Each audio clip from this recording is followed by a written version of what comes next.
셋.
Բարի երեկո բոլորին, շատ ուրախ եմ տեսնել բոլորիդ այստեղ և գրանցված և չգրանցված այցելուներին։ Խնդրում եմ ենք ուշադիր լինել միջոցառումներում, մենք միշտ երբ որ պահանջում ենք գրանցում, դնում ենք հղումը գրանցման եւ ցանկալի է որպեսզի դուք գրանցվեք, որպեսզի մենք հեշտ եւ կազմակերպված ձեզ ներս թողենք։ Այսօր շատ ոգևորիչ եւ հետաքրքիր հանդիպում ենք ունենալու Ճապոնիայի եւ Ռուսաստանի Vogue-ի լուսանկարիչ, Red Hot Chili Peppers-ի լուսանկարիչ, Արահայտ նորաձևության լուսանկարիչ David Mushegain-ի հետ, խնդրում ծափահարություններ, եւ շատ հաճելի է, որ ներկայացնել մնացել է Rubinան, ով Victoria's Secret հանրահայտ բրենդի առաջին հայ մոդելն է, եւ The Lions գործակալության ընդամենը 45 մոդելներից մեկն է, շատ հպարտանում ենք այս հաջողությամբ եւ նման հայ գեղեցկությամբ եւ Դեյվը եւ Ռուբինան դիտիսվեն ձեզ հետ նորաձևության աշխարհում իրենք փորձը։ Hello everybody, how are you doing? I'm going to try and talk a little bit slow because I cannot speak a word of Armenian and I'm sorry for that. And next time I come back, I'm going to be speaking in Armenian, so, oh, hi. There's Rubina's parents, okay. So, I'm going to start out and just talk a little bit about how I started taking photos and a little bit about my childhood. Can you guys hear me, by the way? Yeah? Okay, cool. So I was raised and I grew up in Los Angeles, California. I was born in Pasadena.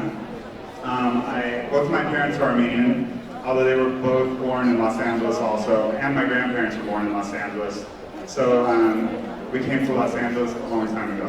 But everybody's still holding on to their culture and their heritage, and I guess our roots are still really tied to our country. And anyway, it's nice to be here. So I, as a young person, was a little bit wild. I was really into surfing and skateboarding, and I was starting to get in a lot of trouble around the age of 13, 14, and I got kicked out of school. Don't let that be an example to you guys, because it's not a good example. But anyway, my parents decided that I should go to school somewhere else, so I moved to Mexico when I was 15, and with my cousin who was 16, because he was also getting in trouble. And when I got there, I think my eyes kind of opened to how magical this world is and how amazing this world is. And this fire was lit inside of me, and I decided, okay, I'm going to travel for as much as I can, for as long as I can. And that was quite a long time ago. I won't say my age, but I'm pretty old. And I've been traveling ever since. I didn't start with photography, although I always played with cameras, and I actually, my main passion was writing, and I still love to write, but photography was something that always kind of went with it, and I always had a camera with me when I was young, but unfortunately I think I threw away all those photos, so I don't have them anymore. But I started traveling by going to Europe and kind of just playing around and not really with any focus, and I wanted to keep traveling, so I had to figure out something to do. So I started playing music on the street with the drum. And am I talking too fast, by the way? It's okay? Okay, cool. I started playing music and making money that way so I could stay traveling. I was pretty much a hippie. I had hair down to here, and I was hitchhiking everywhere. And actually, my first time I came to Armenia, I was hitchhiking to India. And I had cousins here, which I think they were supposed to be here, but they're late. Anyway, I stopped here on my way to India, and I was pretty blown away. That was in 1990. It was either 96 or 97 or 98, I don't remember. Anyway, sometime around then. But I kept on traveling, and I went through, a lot of different countries, through Asia, through Europe, through South America. And I ended up with a bunch of horses down in Peru, and I had a circus going. And we were basically traveling across South America by horse. And then we switched to canoes, and we went through the Amazon on canoes. And that's when things got really intense, and I decided, okay, I don't want to travel so much anymore. I'm going to go back to California. And at that time, I was about to turn 26 years old. And I went back to California for my birthday. And the next week, September 11th, events occurred, and pretty much traveling as I knew it was done, and the world pretty much, at least for a traveler, changed, because it wasn't so easy to move around anymore. So I decided I had to pick a profession and do something that I thought, I don't know, that I was interested in. And that was photography. So I said, okay, I'm gonna be a photographer. So I took my drum and my $10 or $5 that I have, and I went to New York City, and I stayed on the floor in Brooklyn. And at that time, Brooklyn was a very rough, dangerous, like abandoned place. But I had a place to stay. And I would go in with my skateboard into New York City every day, and I would ride around, and I would talk to people and try and meet people. And I remember the date. It was January 5th. I went into PS1, which is part of MoMA, the Museum of Modern Art. And I said to whoever I saw first, I said, oh, you know what? I want to be a photographer. I want to be an artist. Like, can you look at my photos? How it works, you know? But I said, no, you have to look at my photos. Anyway, I convinced them to look at my photos, and they took my photos for the museum, and the director of the museum got me my first job shooting photos, and I was actually shooting still like mannequins that are like fake people in store windows, and I went and I did that for my first job, and they offered me a place to stay, and I moved in another part of Brooklyn with a model named Verushka. And Verushka was like a supermodel in the 60s and 70s, and she's a very interesting woman. She had survived the Holocaust, and she went to Paris to be a model, although she was rejected by everybody. And then she decided to change her name from Vera to Verushka and start creating all these characters. And she became pretty much the most iconic model in the world. And this was the first person I kind of started photographing. At the time, she was like in her 50s. And I was learning so much from her, the way she moved and her body language and the way she communicated. And I really was like, wow, I really want to photograph people. So simultaneously, I met a really beautiful young model at the time who was a very famous model named Shalom Harlow. And we started taking photos together. And I think the first roll of film, there was no digital then, the first roll of film I shot and got back, I was just blown away. I'm like, oh my God. Not that the photos were that great, but in my heart, I was just attached to the experience I had with this person, taking photos of her communicating with me through her eyes, through her body, and right then I was like, okay, that's it. I'm doing this the rest of my life. So I made a little plan. I was going to go to fashion shows around the world and kind of sneak into the fashion shows and meet the models and meet the designers and meet the editors. So I went to Paris, I went to Milan, I went to London, and I would just go into the show and kind of sneak in backstage. Like, I didn't have an invitation, nobody knew I was there, but I started introducing myself to the different models and we became friends, and then they started letting me photograph them. So from that, I started taking photos of everybody, and Vogue at the time had become interested in me, but not because of photography. I was actually making clothes, because I know how to like weave and crochet, which I know a lot of people here know how to do.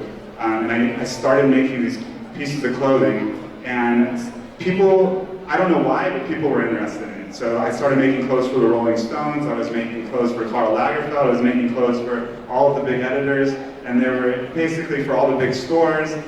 And I saved enough money to buy a camera, a nice camera, and a few of them, and then I stopped making clothing. So at the time, Vogue was featuring me as a designer, not a photographer.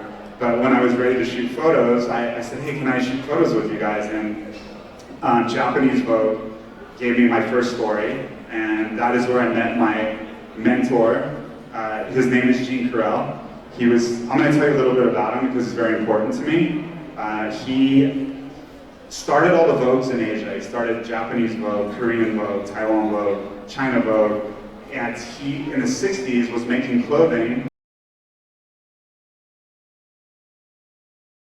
Similar past, although with different people, but he saw some of my photos, and I was shooting people in their homes, taking photos of them eating food, taking photos of people just, I don't know, sitting on a bench, and there was no poses, it was really just people hanging out. And at the time, everybody told me, well, this isn't fashion, this is just lifestyle photos. And there was a big division between fashion and lifestyle. Lifestyle was considered hanging out, fashion was if you were making some pose like this. And I'm so not interested in pose photos unless it comes naturally. So I shot this story for Japanese Vogue, and it was all about people in their homes, in their living rooms. And I shot everybody that was cool in downtown New York at the time. And the editor of French Vogue at the time, Corinne Roitfeld, saw the photos, and she said, wow, I want you to shoot a fashion editorial for us. So I did my first big fashion story for French Vogue, and that's kind of where my career, I would say that's where it started. I'll show you a photo from that. I'm going to walk back and forth because my computer's over here. Or actually, you know what, maybe you want to see a photo of me. Or maybe not, but I'm going to show you anyway. I'm going to find both of them simultaneously. Well, here's me. That's me, like, as a teenager. I had just gotten kicked off a train. That was in Italy. I used to go ride the trains, but I never had a ticket. So you kind of ride until the police would come, and then they'd tell you to leave. And then I got kicked off on this nice beach, so it was a good place to get kicked off a train. And I lit a fire, and coincidentally, there was a really nice person on the train with me, and she came down to the beach and took this photo. And I think it's the only photo I have from traveling, so I'm happy to have it. I'm going to show you this French Vogue photo now. This is her name's Yerevan, and she was I met her right after Shalom, and I would say she was my first big muse. We did everything together, every Vogue, every story, we hung out together, you know, we kissed each other, we had fun, we had a close relationship. And basically, this was kind of a photo that, I don't know, I don't want to like sound like arrogant, but I think when this came out in Vogue, people were thinking, whoa, what is this? This is a girl brushing her teeth. But it had fashion on her, so all of those were like, that was like a big designer at the time, the person that had made the sweater, and people were saying, what, you know, is this fashion, is this lifestyle? But the whole story was like this. It was us hanging out, having fun. And basically from there, I started to be able to do this for all the Vogues. And I'll show you another photo from that story.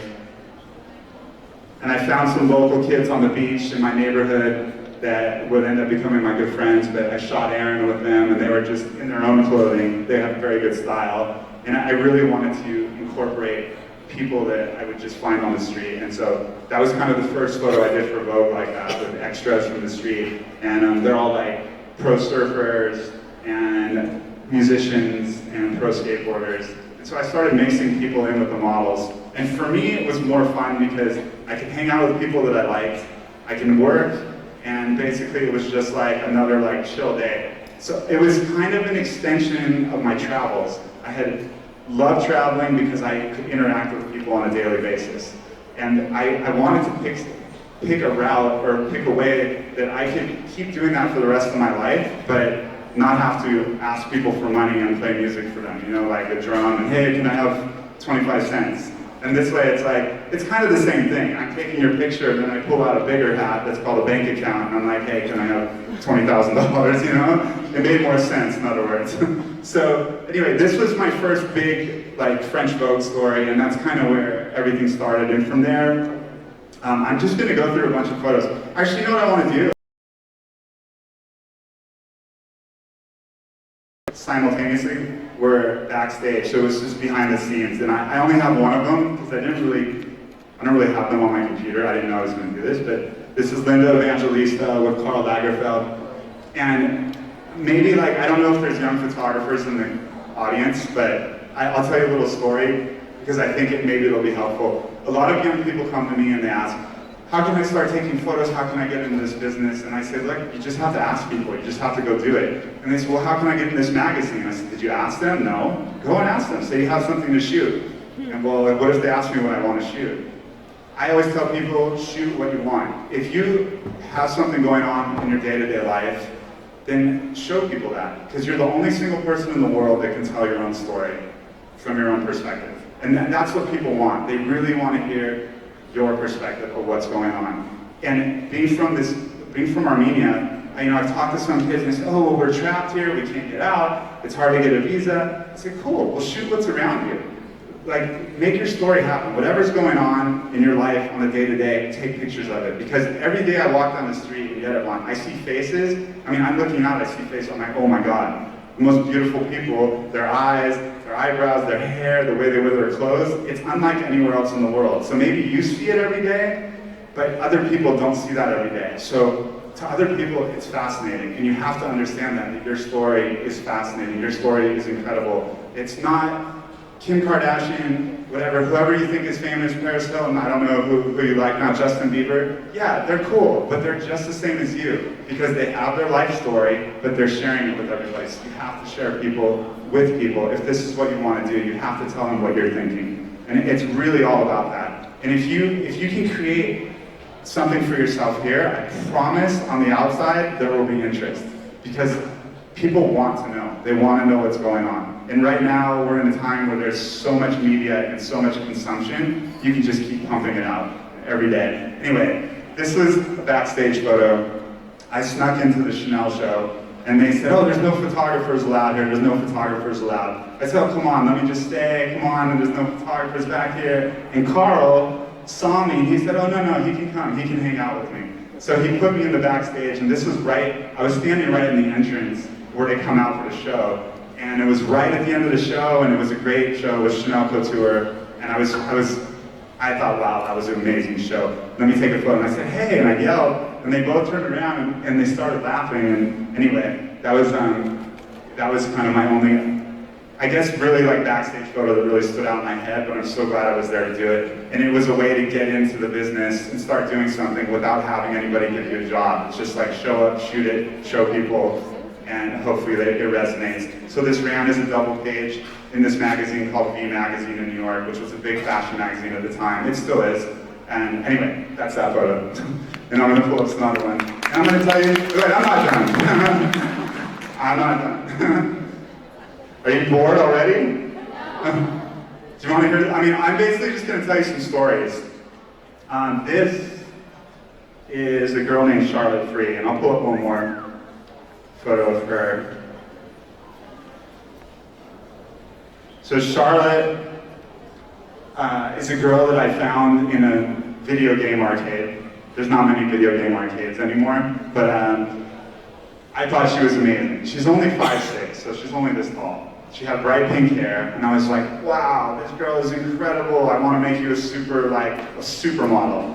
And she said, what? I'm tiny. I'm like, no, I don't care. We're going to make you a supermodel. So that was on a Monday. On Tuesday, I went to photograph her at her grandmother's house for Japanese Vogue, because I have a column about people and their personal style. And Tuesday night, I called up a few agencies. I called my friend who's the singer for Red Hot Chili Peppers. I called my friend Craig McLean, who's a photographer. And I called just a couple other people, stylists, to show them her. And I said, look, you have to see this girl. What do you think?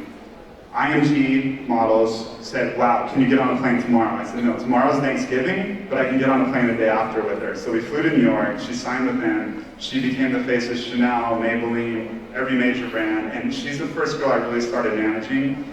And that is something that I do now too. I work with young people that kind of are trying to do something in the business, but don't necessarily have a way in, but I think they have special qualities.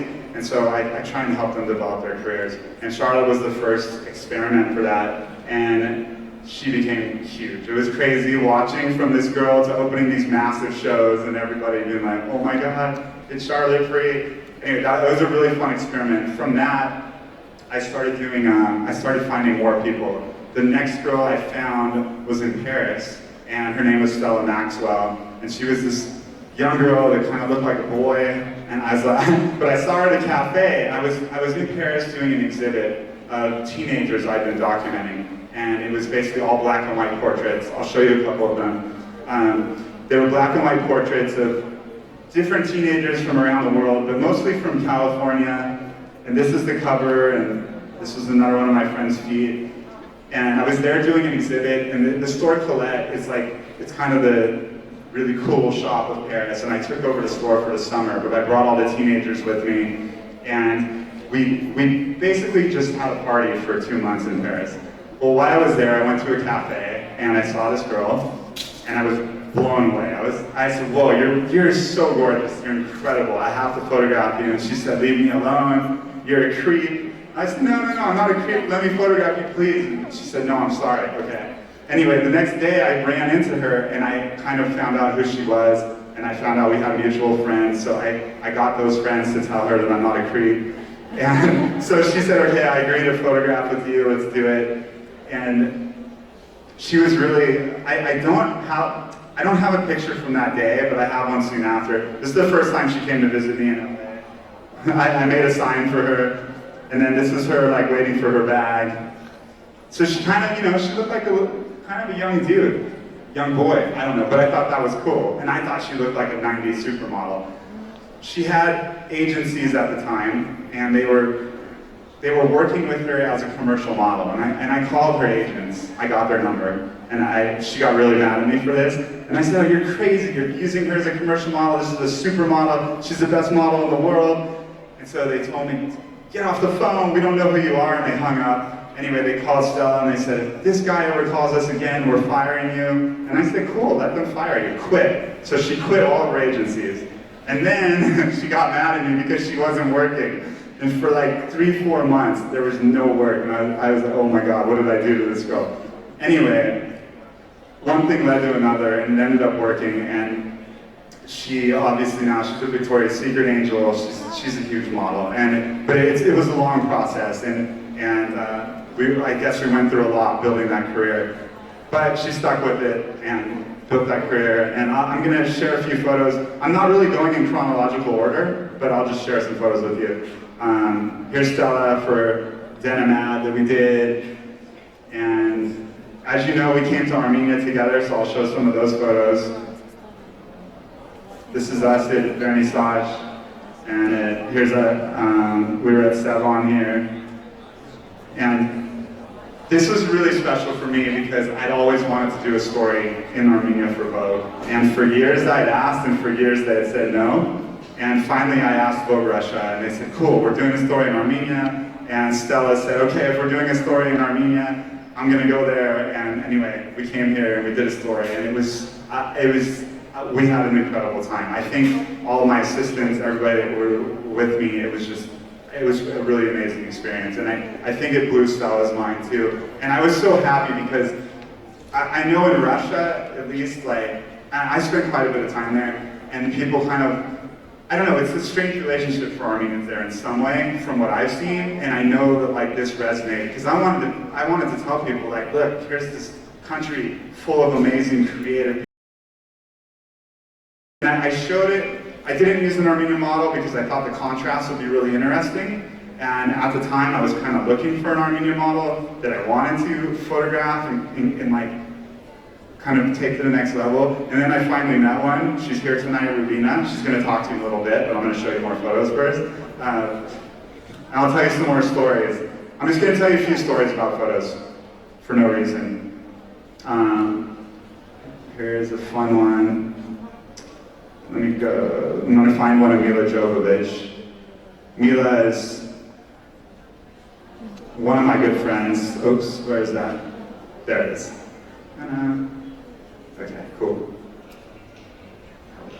Okay, so this is the first time I ever shot with Mila. We've shot together probably 100 times now, but this is the very first time. Well, I showed up to the job, and we didn't really like the people, the clients. So Mila's a pretty big model, and she's a huge model. And so she said, oh, you know what, we're leaving, we're going on our own. We're gonna go take photos, you guys stay here. So we put all the clothes in the car, and Mila gets in the truck. This was my truck, and we're driving down Sunset Boulevard in Los Angeles. And she's like, man, this is cool. She's like, this is how I want to shoot. And she pulled a bottle of tequila out of her purse. I was like, what? She starts drinking the tequila. She's like, come on, let's start shooting. So this is the first photo I ever took of Mila. And I really like it. I like to look at it. She was laughing. The tequila's right here, but I didn't put it in the story. And anyway, that's kind of what I was saying about having fun in these like relationships with people. It's just fun. You're hanging out and you're just capturing a moment. And I think that's what photos are really about. Let me pull up another one. Oh, this is that day too. That's the back of my truck. And we had the radio, and we stopped and got tacos and hamburgers, and she was doing lunch there, just drinking a soda. And for me, these are the kind of photos that resonate, and they're not based on the fashion. They're not dated. They can you can show this photo in like 50 years, and I think it'll still be fun and cool. And it'll look old, but it's not gonna, I don't know, it's not gonna look like some of the like cheesier fashion photos. I'm just not interested in that stuff too much, to be honest. It's kind of boring for me. Let's see here. I'm gonna show some of, oh here, I'll show the cover of a magazine. Let me see. That's my magazine that I'm doing now with my friends. It's kind of distorted, but that's Lily Rose Depp. That's Johnny Depp's daughter. And we shot that in her mom's living room in Paris. We were there I was staying with them for a couple weeks, and we decided to move all the furniture and make a little photo studio. And anyway, that's Lily wearing her mom's, I forget what the designer is, but it was for all of her mom's vintage clothes, and we decided to do like dress up day and shoot photos, and it was really fun. I think I have another one of her that I really like. Yeah, this is on her bedroom, like bathroom sink. And I liked it all for like personal stuff, her deodorant, everything's laying around. I don't know, I just think it's a fun way to show somebody because it's real, it's in their house, it's not something that you feel like removed from. And I think that's something really important when you're taking photos, is to try and bring your viewers into the story, whatever you're living. Try and take them into that story and let them understand the experience that you're having and kind of feel the emotions that you're having. Am I talking too fast? It's okay? Okay. You want me to talk faster? No. I'm just joking. Okay.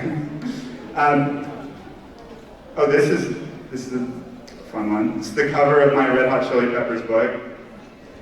Oh wait, I actually have this photo that I found the other day. We were on tour and we were trick-or-treating, and Anthony's the singer for the band, and he dressed up with his son as a bear. His son's name is Bear, Everly Bear. So I just thought, I love photos like that, because it's a time and place, you know, like, I don't know. I'm gonna love to have that photo in 40 years. Anyway, we decided to do this book about fans and documenting fans. Anthony wanted to reconnect with his fans, because they're such a big band. It's hard for them to go out and talk to people. And we decided to document their fans, so we did a whole book about their fans. This is the cover of the book. This is a young Japanese man with his daughter at Fuji Rock. And the whole book was just fan photos. I'll show you a couple more. I don't have that many with me, but I do have a couple. It was mainly just capturing people's emotions in the audience, and kind of just little moments. And this kind of photography it's a way different trip, because it's not fashion, it's just a moment in time. But actually the hard part for this was I would have this long lens and I would capture people, but then I'd have to get their name and then let me like give them their permission to put the photo in the book. So I like running through thousands of people, like, where's this guy, you know? But anyway, I got everybody. There's like 2,000 people in the book, and I got everybody's name, permission. It was a mess, but it worked. And I love documenting things. I've documented a lot of festivals. This is from Burning Man Festival, and this ran in French Vogue. And it was this young couple.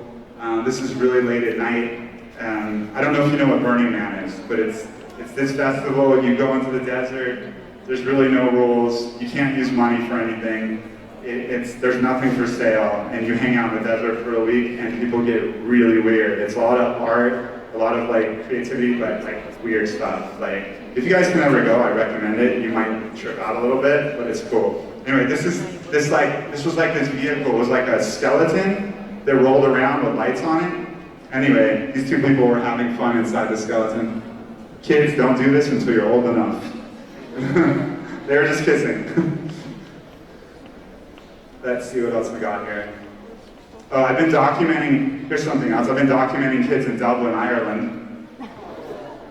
And I really love the street style in Dublin. It's super interesting, and the kids have these really strong characters. I love photographing teenagers and like people in their young 20s, because I feel like they really express themselves through what they wear. And Dublin has such a fascinating culture, because at the time when I was doing this, which has been like the last like 6-7 years, it was a real tough time for Ireland. There was no money. The kids didn't have any money to buy clothes. So they would kind of pull together whatever they could and be creative. You know, obviously he got creative with tattoos, she got creative with whatever she could put on in her makeup. And everywhere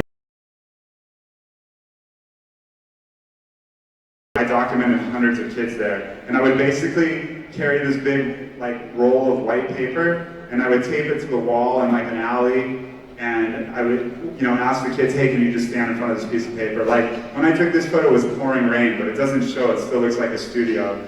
And that's another thing young people ask me, well, how do you afford to do this? It's so expensive. I said, dude, all you need is a camera. I don't care what camera you have. You don't need a studio, you don't need lights, you have the sun, you have natural light. I don't care if it's a cloudy day. Just stick a piece of white paper on the wall and it's gonna look like a studio, because the best light in the world is natural light, in my opinion. All the masters use natural light. Abaddon, Penn, they use natural light. And like, I don't know, we're lucky we have the sun. Yeah, am I done? No, okay. I'm gonna talk a little more. Oh yeah, here's a cool one. This is, I love these kind of photos. So this girl, Haley Clausen, she's now on the cover of Sports Illustrated, which is a big magazine in the United States. They have a swimsuit issue each year. It's like the biggest swimsuit thing you can do. So this is her 8th grade class. So she was about 12 years old here. And her friends were all the same age. And I just love it because the contrast, it's like, whoa, here's a supermodel. And I saw her walking down the street, and I talked to her father, and I said, oh my God, I gotta photograph your daughter. So I went to their house and I shot her with her classmates. And I thought it was pretty funny because it really showed like how like extraordinary this like character was. I love stuff like that because it's just fun to look back on. What else do we got here? Oh, this one's funny. That's Madonna licking Nas's face. They called me to come into the studio and shoot because they were recording a new album. And so I got this new light. This is terrible. And I couldn't figure out how to work the light, and it was so dark. So the whole shoot was a mess. And I'm like, oh my God, I didn't get one photo. And so at the very last second when I was saying bye, they didn't know I didn't get any photos. I was like, what am I gonna do? I pulled out my little, I always carry a point and shoot right here. And I pulled it out and I took a snapshot, and she was like, licked his face. And then the photo went everywhere, and like, luckily, like Nas, like, he was like, oh, this is my favorite photo I've ever done in my life. And anyway, it was pretty exciting. So, because I got away with actually making a mistake, but it worked. So that's kind of fun. I like doing snapshots too. It's not really posed that. This is my most posed photo I probably have here. That's Keith Richards' daughter, Theodora. Keith Richards, he plays in the Rolling Stones, and that's his daughter. She's a really good friend of mine and a really cool girl, and I like shooting people that aren't necessarily models, but they can still be expressive, and you have your friendship with them. And that's an Alexander McQueen dress. And to show you the date, that Alexander was still designing, so that was from his hands. But I had a broken leg at the time, so I had these 2 crutches I was walking with. So I just took my assistants and they tied the flag to either end, and they held it up, and anyway, so that was that photo. That was for Chinese Vogue. Here's Bahati Prinsloo. I don't know if you know who Bahati is, but Bahati's a huge model now, and she's pregnant now, but she's a Victoria's Secret angel. And that was right when she started. And those are my 2 friends, Louie and Jack. They're actually, just laughing because they look so young. They're actually Henri Matisse's great grandkids. And their grandfather is actually Marcel Duchamp. They have a really interesting family. And their uncle is Alain Duquette, who's a very famous pop artist. And their dad is a very famous sculptor who was one of the founders of TED Conference. So they're a really interesting family of kids, and they've been my best friend for years. And anyway, that's Bahati when she started. And I really like that photo because it's my friends. Let's see, what else here that could be cool. Oh, here's Candace. I don't know if you know Candace Swampole. Candace is, she's another Victoria's Secret model. And I like to kind of take these girls that are seen as like sexy, and that's all they're seen as, and kind of make them a little more fashionable. Kind of the opposite of what I do with my other photos. So this was for Vogue Russia, and we shot this in East LA, which is, it's a really cool neighborhood of Los Angeles. It's untouched. It's predominantly Hispanic, and we kind of went, I don't know how we got the vibe, but we went with this really ornate vibe, but I thought it looked cool. And they're some of my favorite photos I've ever taken of Candace, and I've shot her a lot, but I'm not going to show the other photos because it's not appropriate for this audience. Oh, here's a funny cover. That's an L cover, and it folded out like this, and we had this gun because it was kind of a Western story. We were shooting in Texas, so we stuck some flowers in the end, and I don't know. I just have that in there, so I thought I would show it. Let's see what else could be cool for you guys. Oh, here's another Stella photo. This is in Ireland with some local kids. And what else do I want to show you here? Here's Stas, another friend of mine who I really like. I love, once again, it's just sunlight. And I really like backlight, so I don't know if there's a lot of photographers in here, but I love using backlight. Just let the light come over a little bit. It can't be too high, so winter's usually better, or late in the afternoon in the summer month. And it just makes your skin glow. Like, you don't need any kind of balance, you don't need anything. You can just make somebody look super beautiful, like they're flawless, even if they have zits or whatever. Like, they're gonna look amazing. And I love shooting with backlight. That's pretty much how I shoot. Oh, you know what? I have another video. It's like the Victoria's Secret hour. This is Taylor Hill when she was 12 years old. I don't know if you know Taylor Hill, but she's a big model now. And that's her at her mom's house when she was 12. She was almost gonna turn 13 there. And I was just at her house and she was doing her homework and hanging out with her skateboard. Anyway. You can't put people under 16 in Vogue anymore. So this was obviously before that. Now you have to be 16 and over, which I understand kind of, but kind of I don't too. What else would be cool? Oh, here's Jeff. I like shooting people with their kids because it's fun. This is Jessica Alba with her little kids. And it's not like super creative, but oops, what am I doing there? But it's, I don't know, I think it's cute because they have their names and like, it was fun. It was for something more commercial, for her company. I just took a trip to Argentina. This is a model I really love, Luma. And I love using backdrops like that you find on the street. This is just some graffiti, and actually it's considered the roughest neighborhood in Buenos Aires. It's really unsafe. But there's all these amazing paintings and amazing backdrops. And I love just putting people against backdrops. I think it's so cool. And the name of the neighborhood is the Boca, so it's kind of the perfect thing. And I don't know, I liked it. That was really random. It was for Air France. They have a magazine. That's the cover, actually. Let's see what else we got here. I don't have way too many more photos. Oh, this is a guy I shoot a lot. It's not always girls. This is my friend Ash. Smoking pictures. That's not a joint, it's a cigarette. So Ash, actually this is a funny story. So this is Ash is dating Lily. No, wait, I shouldn't say that. He's friends with Lily. And he, basically there was this trailer on the property and it was really beautiful inside.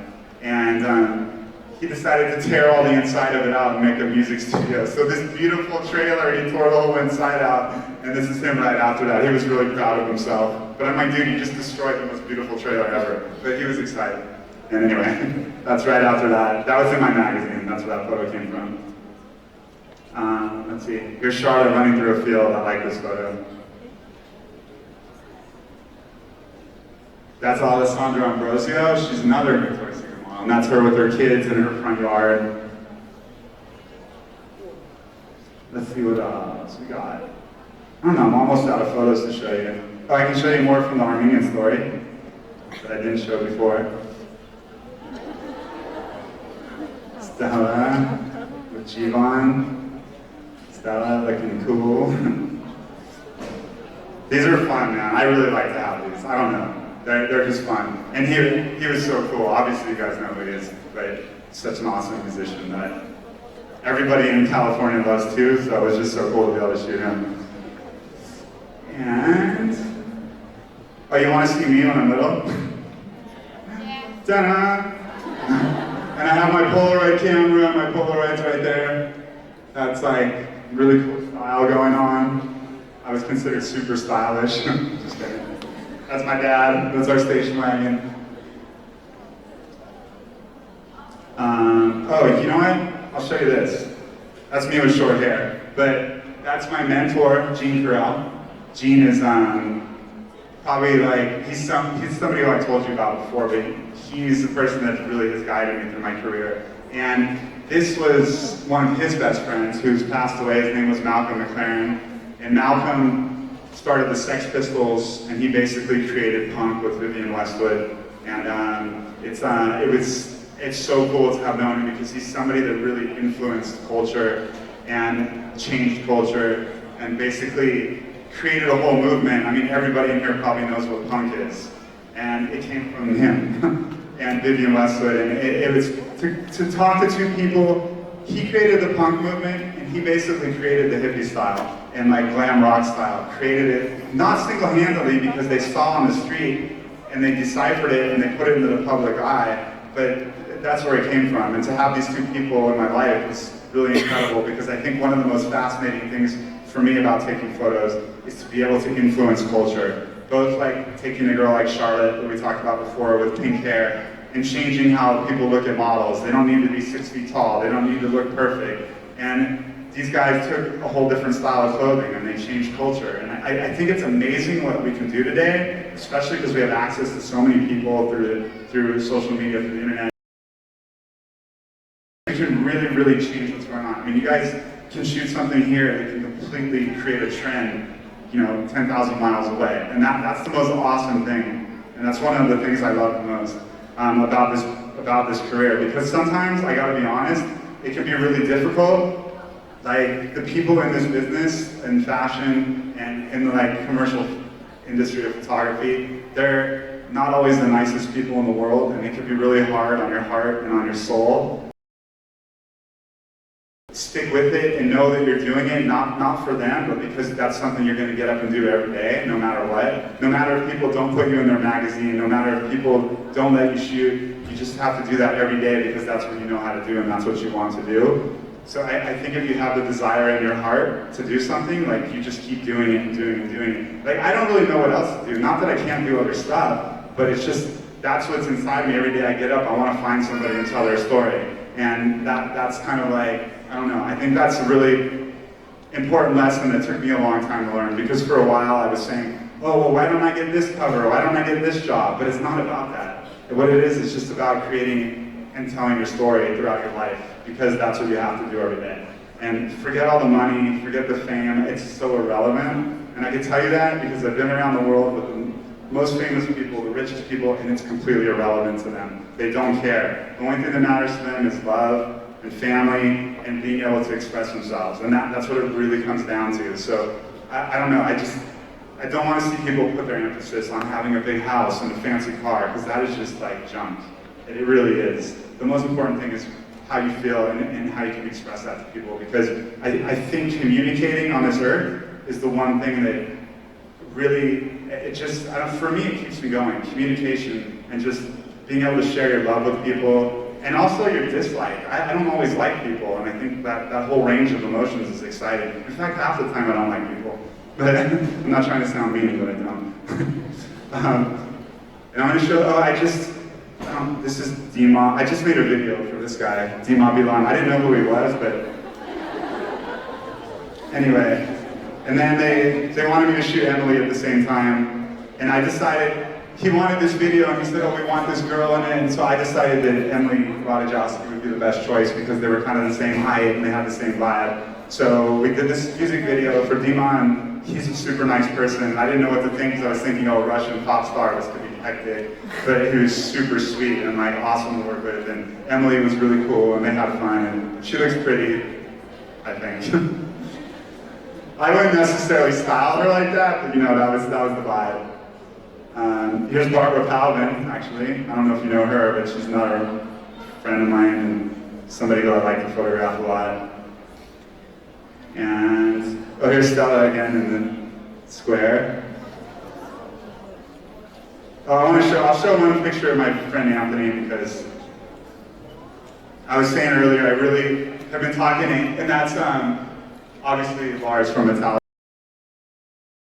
But I like it because these snapshots are just fun to have. But Anthony's probably my best friend in the world aside from Gene, and another person I just like exploring with. And I really, really want the Chili Peppers to come to Armenia, so we're working on that. And Flea and Anthony really want to come here, so hopefully next year we're gonna have to.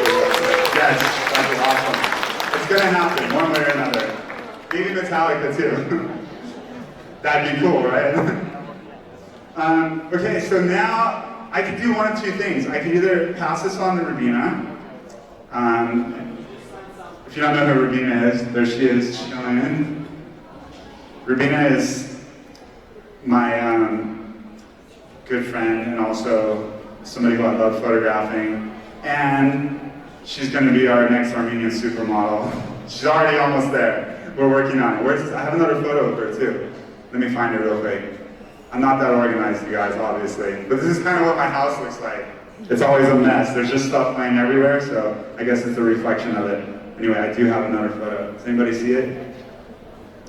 No? Okay. Maybe where?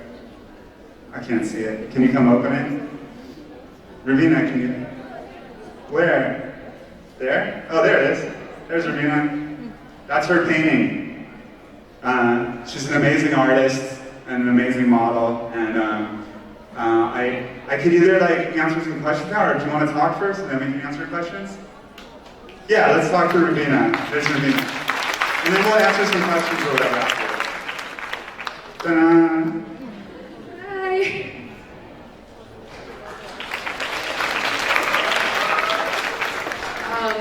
I would love to speak in Armenian, but I think it got really complicated. Thoughts in my head I cannot put into words in Armenian, so I'm just going to do it in English. No. Maybe the questions and the answers, maybe I can do that, but I guess I'm here to talk about modeling and my life and how everything happened, and yeah, and just the different transitions I went through in my life, starting here in Yerevan. This is where I was born. And when I was 2 years old, my family and I just decided to move to Barcelona, Spain. We lived there for 13 years, so I spent most of my life there. And yeah, it was a big part of my life, but the Armenian culture was something my parents always wanted to keep in me, no matter where we were. So that's something I'm very happy about, because I would have hated to lose that. But yeah, so lived in Spain for 13 years, 14 years, and then we moved to LA when I was 16, so that's 4 years ago. And then after seeing how everything went in my life, I ended up in New York, which is not where I'm living now, but also going back and forth with LA. But so I guess what's interesting for you guys is how I started and how it all worked out. Some new images. So I was in LA. We had just moved to LA probably just a few months ago, and I began getting scouted by different people. Different people approached me from agencies, casting directors, and they were telling me, "Oh, you should become a model. You know, you should try it. You're tall. You're tall enough. You got a look. You got a different look. So why don't you try it? Why don't you give it a try and see what happens?" And that was an idea I was very, very skeptical about. It was a thought I never crossed my mind. It was a very distant thought. I never thought I could do it. And my parents were also very skeptical about it. But after a few months of thinking and then being scouted by different people, this one casting director came to me and she said that I should give it a try. I should contact this agency that she works real well with, and see what can happen. And I think it was just a month or two after that my parents and I were talking about it. We're like, why don't we just go and see what happens? You know, just see, you know, because we had a very different idea of what modeling was.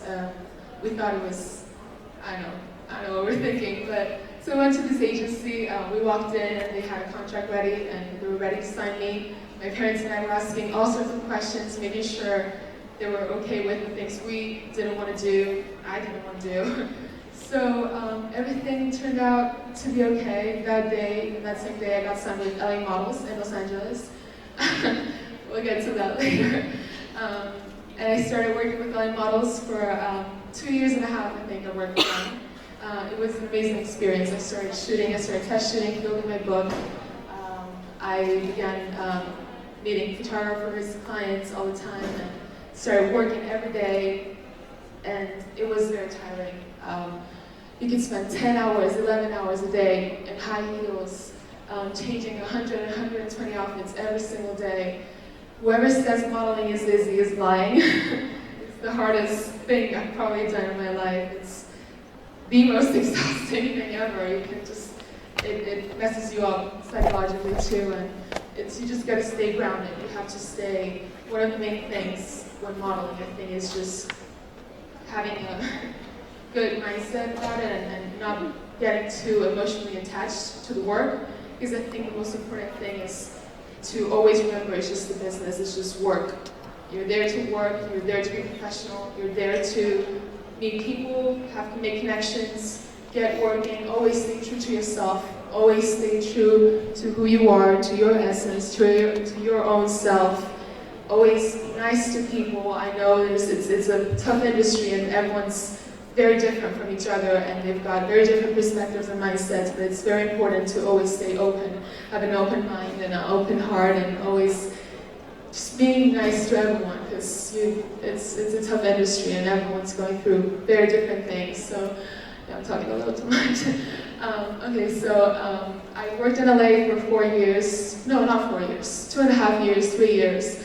And then by that time I had already met David and had traveled to New York. I had met with an agency there, the Lions, who, they're incredible. It's one of the best agencies currently. And after that trip to New York and after seeing that they were interested in signing me up in that agency, I kind of decided to leave my other agencies and just move to New York and just be exclusively with them and work with Dave as well, who's now managing me. And it was a tough move. It's been kind of a big transition for me moving from LA to New York, especially since my family is in LA now, and it's just gonna be going back and forth. They're a big part of my life, and I need to see them as much as possible. So, there they are. So it's been a big transition, but I couldn't be happier. And I think it's very important, especially in this industry, to take risks and just see what happens. If you feel like that's what you want to do, then just go ahead and do it. And I think I had a great experience in LA. I worked for a while and I was very happy, but it was time for a change, and I knew that for a while. And it kind of all happened at the same time. When I was having those thoughts, I met with that agency, and I was already friends with Dave, but it all kind of started falling into place, and I thought it was already time to do that, so left it all, went to New York, and it's been amazing. It's been 2 months since I moved, and this is what's been happening. It was so good. My agency, my current agency now, Lions, they built my whole book in just 1 week, and they introduced me to incredible photographers and artists, creatives and clients, and I'm lucky enough to say that I've worked for Victoria's Secret already in those 2 months, which is unreal, and I still haven't processed it in my head.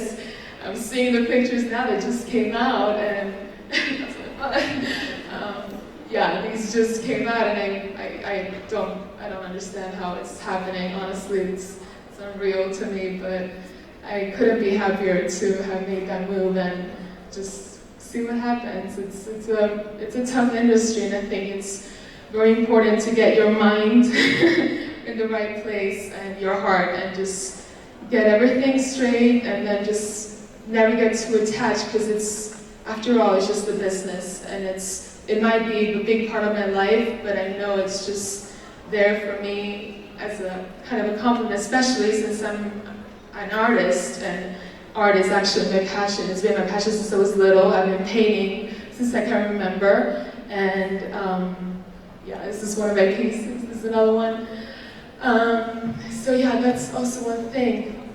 Moving from so many different countries, moving from Armenia to Spain, and from Spain to America, and to LA, to New York, I was lucky enough to absorb so much inspiration from all those cities I traveled to. In Barcelona, the art was so exposed, architecture was so exposed. There were artists from Delhi to Picasso, so many incredible artists I absorbed so much from, that when I moved to LA, I got a chance to put some more time and effort into my craft, and I was able to sit down and get some pieces together and find my own style, my own vision, my own thing, what people would look at and would know that was my work, that was my style. So I started with pencil work when I was young, and then I transitioned to watercolors and oils and acrylics, and Yeah, mostly these are watercolors and inks on paper, which is, with the amount of time I have in my hands when modeling, this is all I get to do. But I wish I could put more time and effort into it and get to do oils as well and acrylics. But we'll get to that. So I'm currently selling my work. I've been doing it as well as modeling. It's been kind of hard to balance both things. And so I've been painting, I've been selling my work, and I'm currently working on a collection I want to showcase either in LA or New York or both, hopefully. So that's what's happening on that side of my life. But yeah, it's just, there's some collage work as well, and some pencil work, and yeah, I think it's just another way. Modeling is just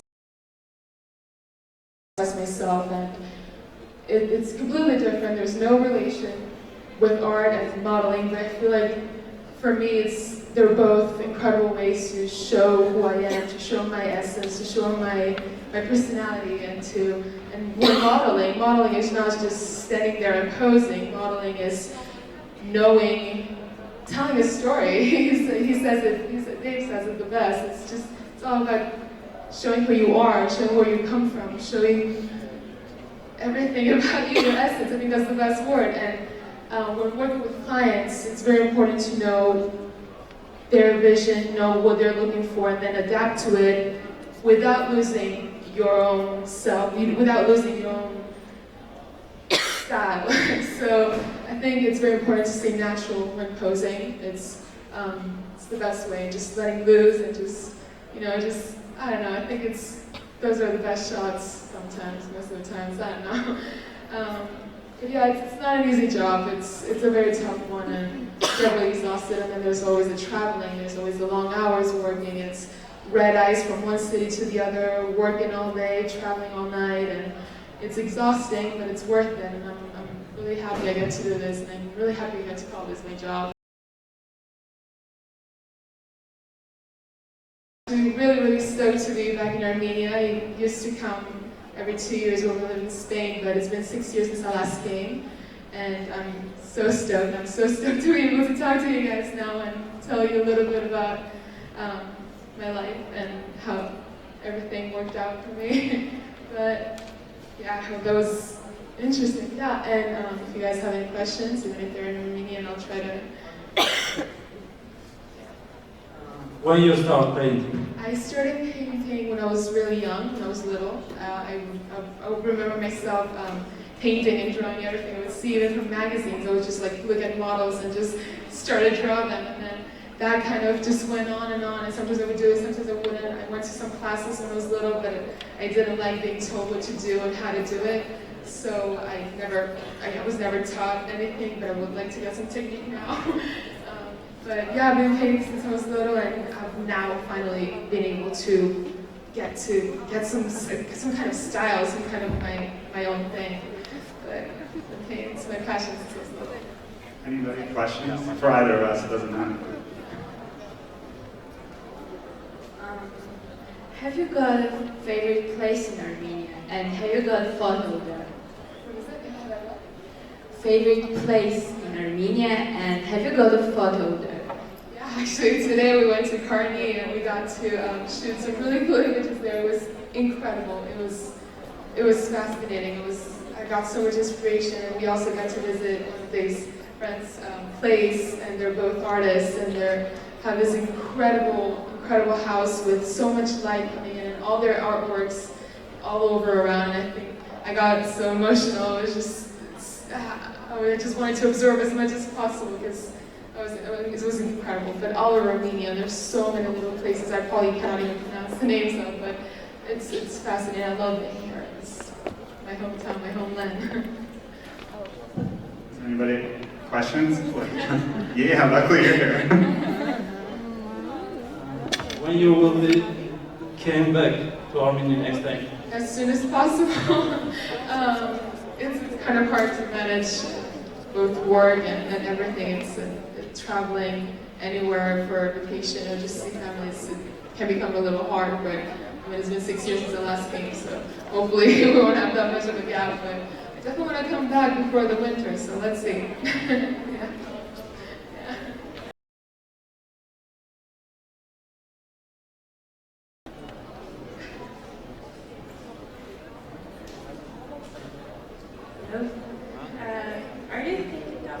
establishing your own school or institution for young models or art, even in Armenia, because I think you can help teenagers and new generation to go through this. That's actually a really good idea. I never thought of it, but that would be really cool. Yeah, I think that would be really interesting to see because there's so many. Dave said it. I mean, we walk around here. There's so many beautiful girls, with strong features, so beautiful looks, natural, just raw, real. And I think there's so much potential, but I mean, it's hard. But I think it would be really cool. I would love to see that maybe happen. Let's see.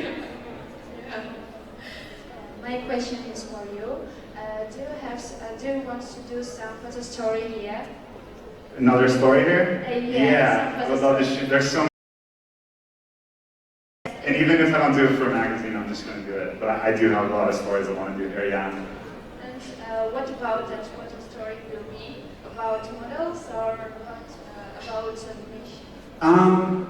Like I said, I always like mixing the models with the people that are with local people. So it's both. It's a combination always. I don't like just shooting a model. I mean, everybody's a model anyway. If anybody wants to ask anything Armenian too, you can ask them. Do you think that photography is an art? Yeah, I don't really call myself an artist though. More of a documentarian.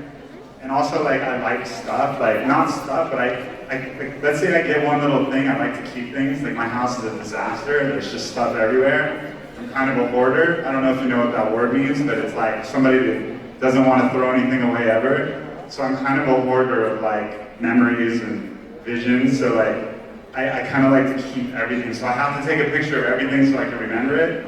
So just keep like, it's like I'm just like addicted to taking photos. I don't think I'm an artist, I just think I like to document stuff and just, maybe it's more of like a selfish thing. I don't know. Do you think that modeling is an art?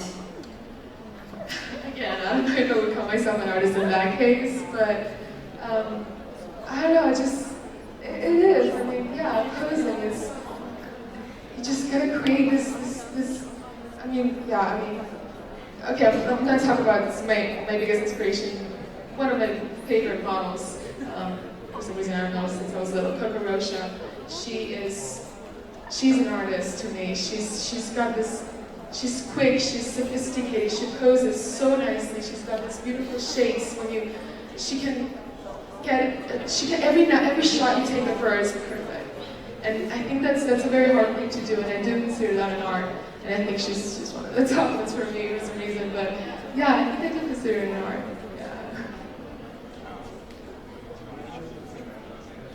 Եթե ինչ-որ հայերեն հարցեր ունեք կարող եք տալ, մենք թարգմանենք։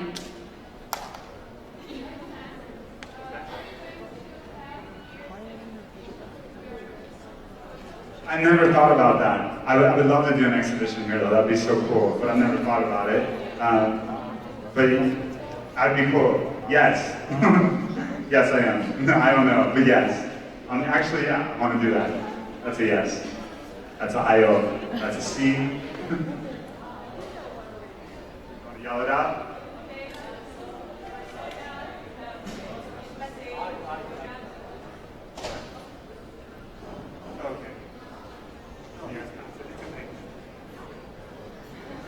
Hi.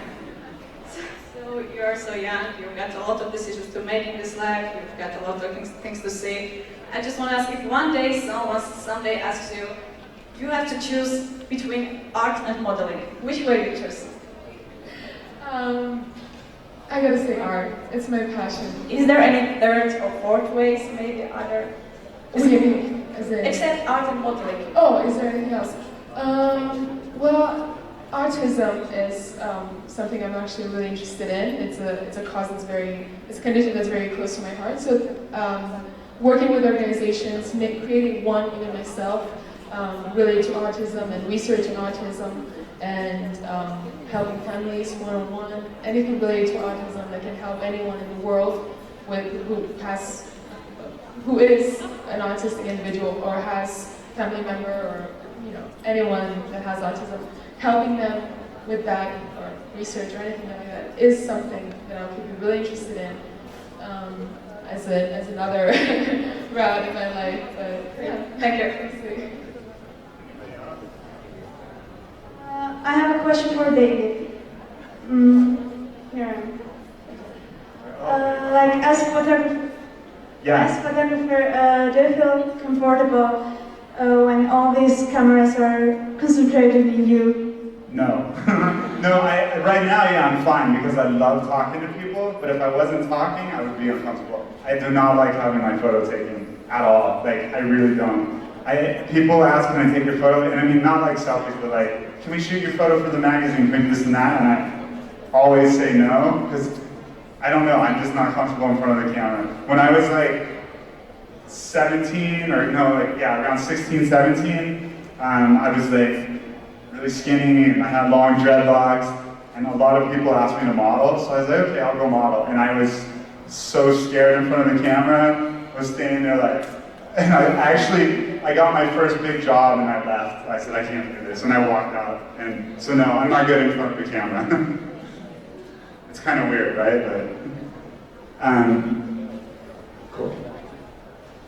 Hey, I'm sorry I missed the very beginning of the presentation. That's cool. Could you tell us, I guess everybody else knows about your educational background? My educational background, I got kicked out of high school. Oh, great. And I went to City College, but I didn't study though, really. I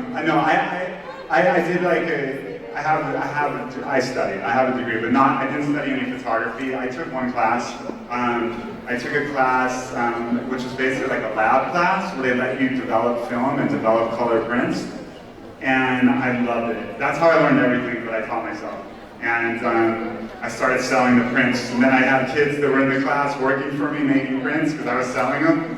And then they told me I couldn't come back because I was just printing like 12 hours a day and using all the chemicals. That's kind of my education. But I studied history aside from that at Pasadena City College and University of South Carolina. But my schooling career wasn't amazing. I don't think I was a good student. I didn't really show up. But I think maybe now I would. So stay in school, kids. But honestly, I don't think, can I elaborate a little bit? I don't think you need to go to school to learn your craft. I think you need to study your craft. So if you want to be a photographer, you want to be a painter, you need to study it and do it with yourself. If going to school is the way you do that, cool. If it's not, then I don't think you need to go to school to be successful. Yeah, I definitely agree. I like how this is set up here. The center here, you come in, you do what you want, and you learn. That, to me, is like learning. Thank you. Yeah, thank you.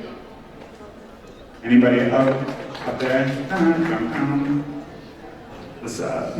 Hi, thank you very much for coming to your homeland. You're welcome. Can I ask you something? When I try to take pictures of people walking in the streets, I'm shy to ask them. I don't know how to convince them to do that. I just do like this hi, and they are already afraid when they see my camera. How do you do that? You showed us the teenagers. Thank okay, you. that's a good question.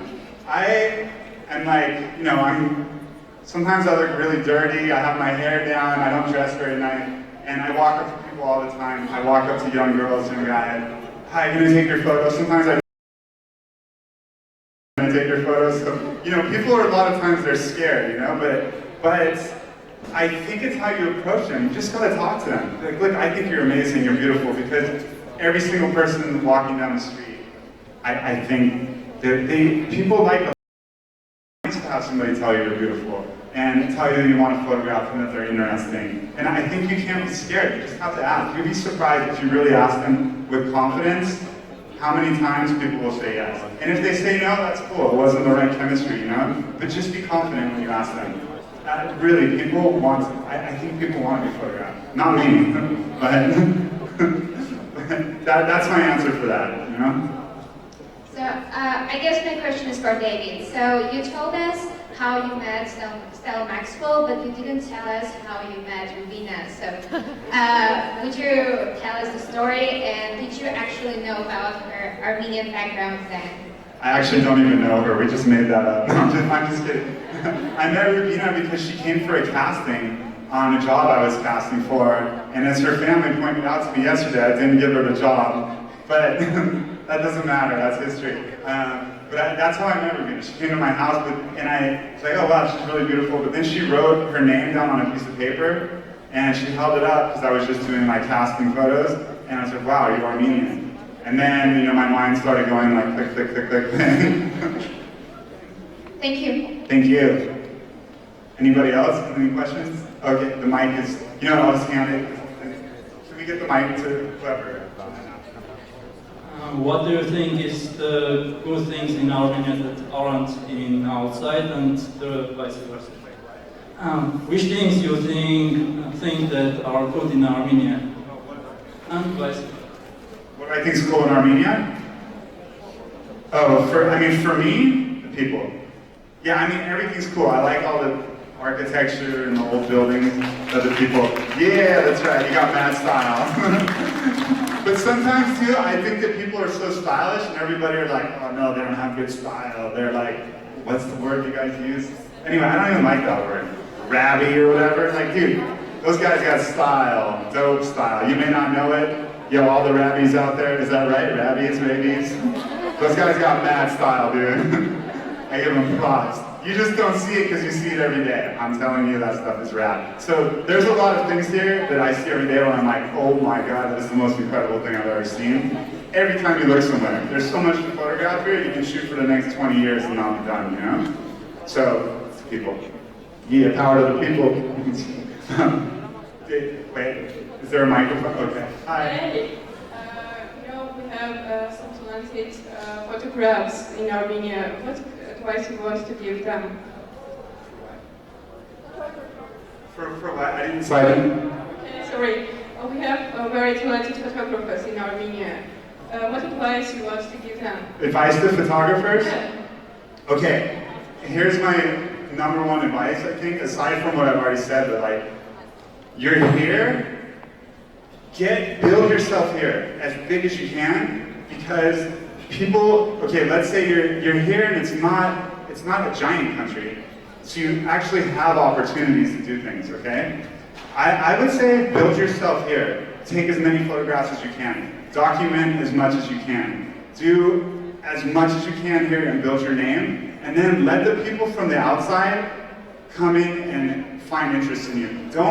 You don't need to move to London, you don't need to move to Paris, you don't need to move to Los Angeles, New York to do photographs. You need to do it where you're at, because that's what you know. And yeah, it'll take you other places, but concentrate on here and tell the story of what you see around you. And also like what you feel.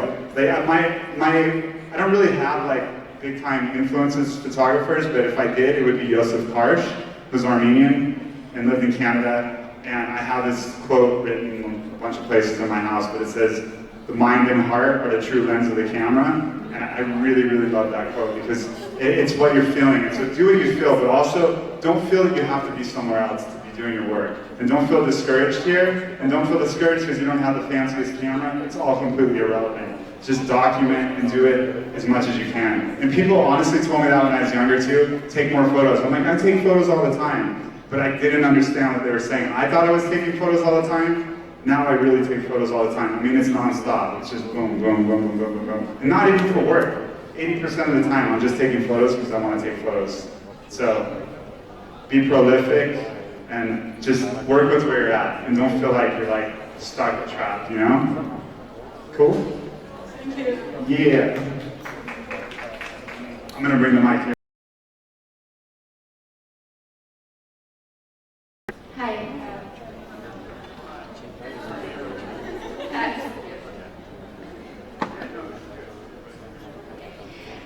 So obviously everyone like in the world has low points, and everyone know like how you cope with that. What is your motivation? What is your inspiration to like keep going all the time? It's interesting. That's an awesome question. Because yes, you do have low points. And if I could tell you how many times in my business I've had everybody tell me like, you're done, that's it. I've been kicked out of my agencies, I've been kicked out of the magazines, la la la, and then you're like basically like a boxer and you're laying on the ground and you're done, you know, for a knockout. But I find if you get back up and you just keep doing it, I don't care what anybody says. Even if nobody's publishing you, nobody's hiring you, if you gotta sleep in a tent, you know what I mean? Just, if you just keep doing it, and I kind of said it earlier, like, if it's because you have to do it, no matter what, every day. It's like, oh my God, I gotta get up and do this. And so, people can tell you whatever they want, who cares? It's not about them, you know? It really isn't. It's about like what you have to express, and it's about what's inside you, and it's about the relationships you have with the people that you're taking photos of. And don't let people on the exterior influence your interior, because really, who cares? If people are being negative, we don't need them. We need people in our lives that are giving us energy and helping build us and encouraging us and telling us that, you know, wow, your work is great. Or you know what? Your work could be more great if you do this. That's the kind of people we need around us. So those other people, they're more like vampires. They'll just latch on and they'll suck your blood until you're dead. And then they'll keep going, you know? The idea is for you to keep going, and they're completely irrelevant in your life story, because I can promise you they'll come and go, and they'll come and go. And there's always gonna be waves. Like, this career is like this. And I'm sure for Rubina too, and maybe she wants to answer this question, because it's a lot of times like this, and there's even more times like this. But if you let these times get to you, you're done. But like, if you realize when you're like this, it's like an ocean, you know? It's like, always it comes back up, man. Even if it doesn't look like it and everything looks terrible, it's gonna come back up. Somehow it does, I don't know how. And maybe Rubina wants to answer that too, because I think that's a cool question. Yeah, I think it works out the same way for us too. It can be the most discouraging industry ever. Everyone will tell you, you can't keep going, you don't have this, you don't have that, you're not good enough for this, you're not skinny enough, you're not pretty enough, you don't have long hair, anything. They'll tell you anything. You just gotta keep going, because it's always gonna go down and up all the time. And it's fine. Don't let anyone discourage you. Always keep your head up, keep going, and stay true to yourself, to your own essence. The best stuff that's been created in this world has been when people are in their down. Like blues, like jazz, like soul music, like some of the best art and painting. It's when people are in their worst times, their most tormented times, their times when their minds were going crazy, you know? Like bad times in their lives, and that's when they were the most prolific and the most creative. So when you're down, use that, because it doesn't always happen. When you're down, like embrace it and get into it and like really feel that emotion, because really there's so much to learn from both emotions. I mean, look at all the songs we listen to. A lot of it's about heartbreak and bad stuff. And there's a reason those songs are successful, because we can relate to it. So I think use your whole range of emotions, because a lot of times when everything's good, we're not necessarily as creative as when things are like bad. But anyway, yeah.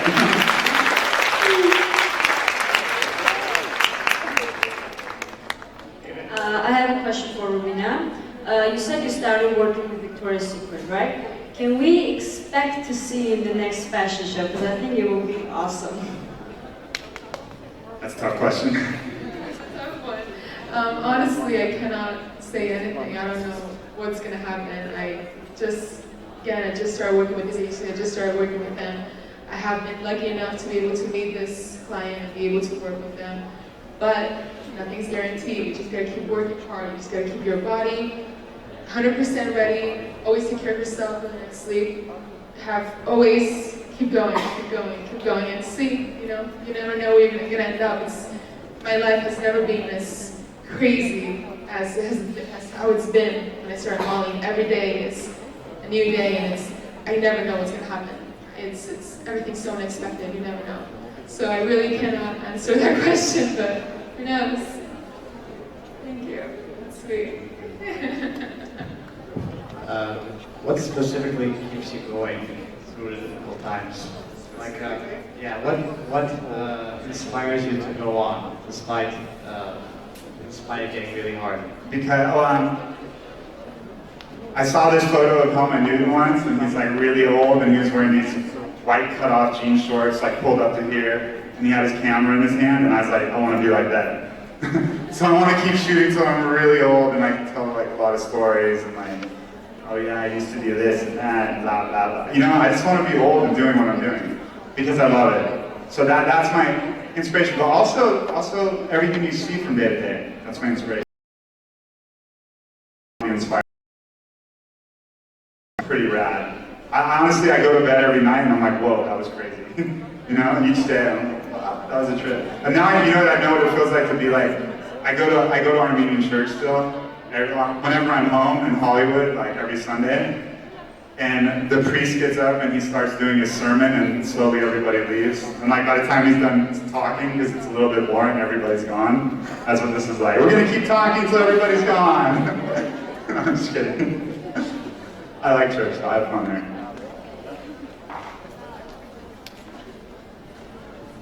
So my question is to Rubina. As we know, the modeling career has some age restrictions, kind of like age restrictions, like you're too old or something. So what do you think is the best age to start? There are age restrictions, but again, it's all about your look. I mean, I know there's some laws right now in Paris, right? But in Europe, there's many laws that don't let any, 18 for shows and up, and 16 for Vogue covers and Vogue, anything in Vogue, But I think as long as you take good care of yourself and you look good, I think you can keep going. I know so many incredible models are in their 30s or even 40s. Verushka's 72, or I think they're 70, and she's still modeling. Lauren Hutton, one of the most beautiful women in the world, is still modeling. Some Harlow's 42, still modeling. Yeah. Age is irrelevant.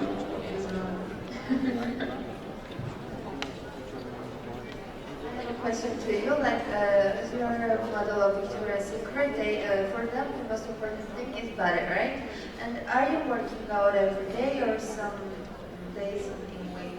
Well, ever since I came here, I haven't been working out that much, but you do have to keep working out all the time. I personally work out every day, even 2 times a day. With personal trainers, by myself, it's a really tough one, Just gotta keep going, gotta eat really healthy, gotta eat really clean. I don't eat fast food, that's not a question. I haven't eaten fast food in a very long time. I eat fried food, I eat everything very clean. I know what I'm eating, I cook myself too, and I work out a lot. I have personal trainers, I work myself.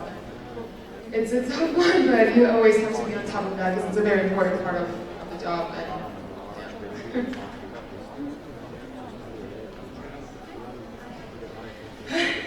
We have a question from Twitter. It's from Laura G. Can you, what do you think is of the role of Instagram in today's fashion business? That's for you, for both. Instagram, that's a phenomenon. It's a phenomenon, I think all social media is, and I think it's important in the sense that it lets you reach a very broad audience. For example, if you shoot for Vogue, you maybe reaches 100,000 people. If you put a photo up that you shot for Vogue on Instagram, it might reach millions of people. Exposure is a big part of it, and I think it's so easy for everyone now to see you. It doesn't matter what you do. It's a picture can be uploaded, and it doesn't matter where even. It can be seen by so many people, so many different clients, so many different photographers, and you just know. And also there's the social media models now that are becoming huge. And I think it's a good tool to use. I think it's very important to also have that part of your portfolio kind of on. Also, a lot of people ask me, well, what do you think that social media's ruined photography? It's a terrible thing, and I totally disagree. I love it because I like looking at people's photos. I want to see what they're seeing, and it's a great way to see what people are thinking. And even unconscious, people aren't necessarily conscious that they're sharing with you so much, but they're sharing their vision, and I love that. I love to check out what people are seeing on their eyes. So there's people that will argue that it's ruined the business, but I'm one that I like the internet. I like as much content. And I want to see millions and millions and millions of photos, Just keep making them. It's fun. I enjoy it. I agree. Cool. Anybody else with questions? Oh.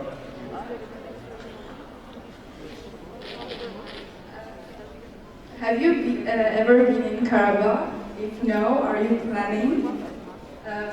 I've never been there. But I've never been there. No, I've never been there, but I really want to go, yes. Because I heard it's so beautiful. You can have some shots there.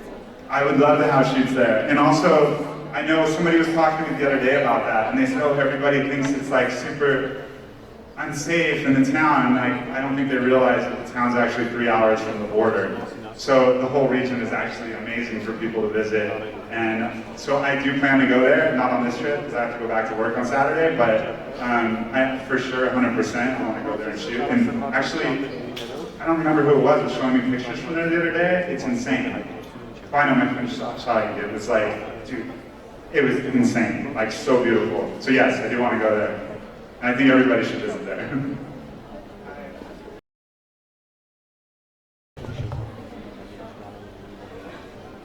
I'm very interested in photography. How to begin? Okay, that's a good question.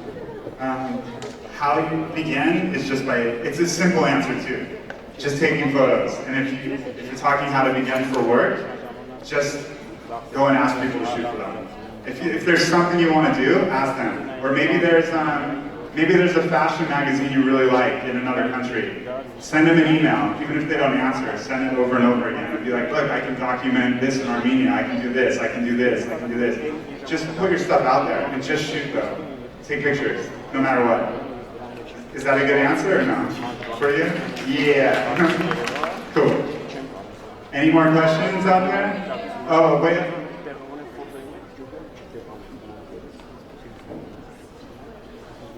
That's Anna. If you don't know Anna, she works here at the TUMO Center. She's really rad. She helped me with my whole Vogue shoot and found all the locations.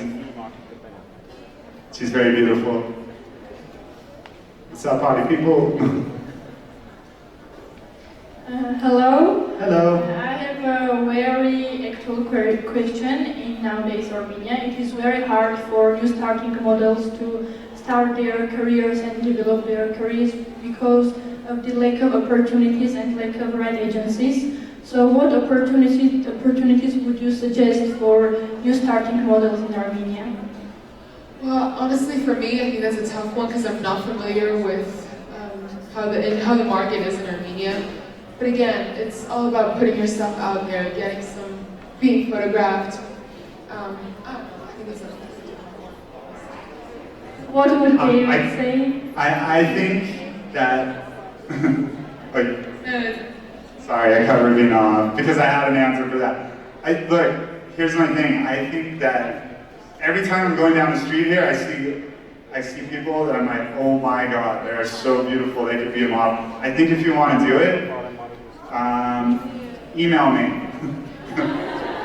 I'm not even kidding. You know, like there has to be, actually, I've been thinking about this. There has to be some kind of organized network here for our country, like for people that we can like communicate with the fashion world and the outside. And I think like maybe Anna will organize it or somebody. I'll help between the world. So like for real, like you can take my email down and send me an email. And I really would love to see more models from Armenia. And there's so many beautiful people here. I wanted to say beautiful women, but the guys are beautiful too. Beautiful women. There's so many beautiful women here. Let's get real. Any more?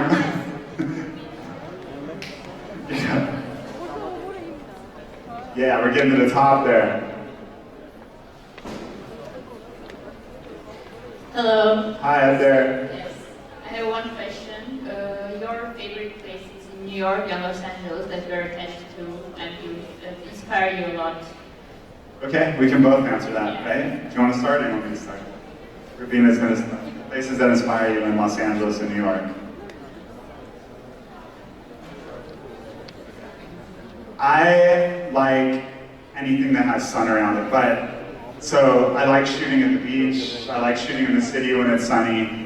Basically, it's not necessarily a place, but it's more a light. I'm inspired by light, so like, if there's really beautiful sun, but if I had to pick like specific locations, let's say in New York, I really still love shooting in Chinatown because I think it's fun, and I think it's still alive, and I think you can still taste New York. A lot of the places have been like, just kind of turned into like shopping malls, so it's not as fun. But mainly I like finding places where there's murals, there's a lot of colors, there's like beautiful scenery, and not talking trees and stuff, just like old houses, colored doors, beat up cars.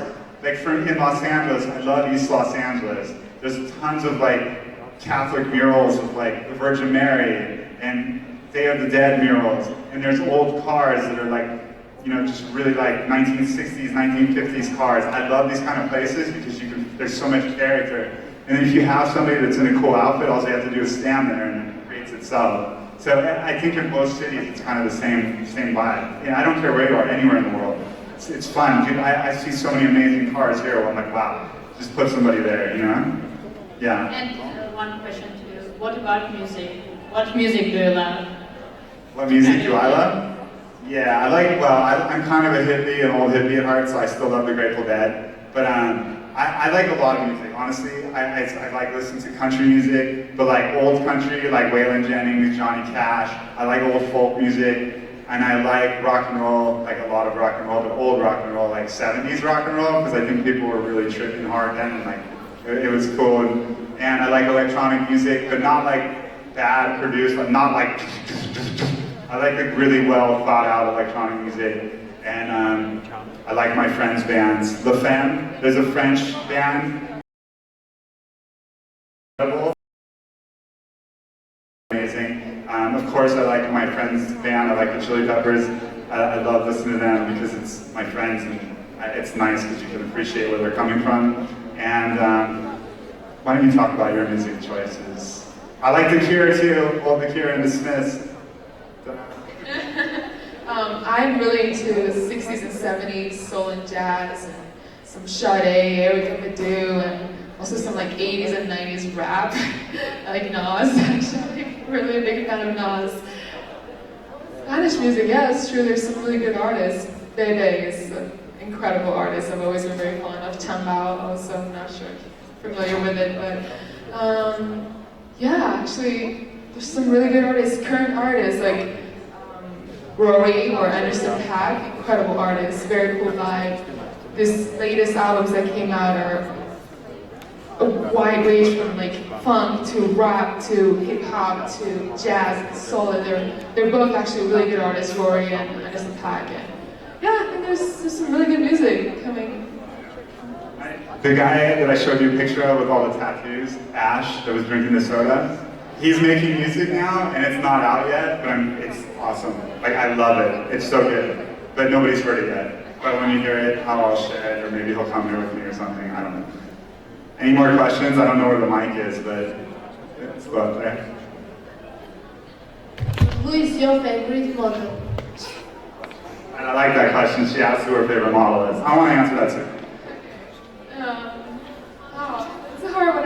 Yeah, Vogue Russia, as I mentioned, is really one of my favorite ones, just because of her elegance, her sophistication, and her mind. It's mind-blowing how beautiful her poses are, each one of them. If you search her name on the internet, on YouTube, and watch her videos behind the scenes on how it's being shot, she's got one shoot for, I think it was for Target or some like cover shot. She gets the cover shot in 16 poses. She's incredible, every single pose. It's so well thought, but it's not thought in a way. It's so natural, but it's so complex, and it's mind-blowing. I think she's one of my favorite ones. Giselle, she's old school, I guess, classic.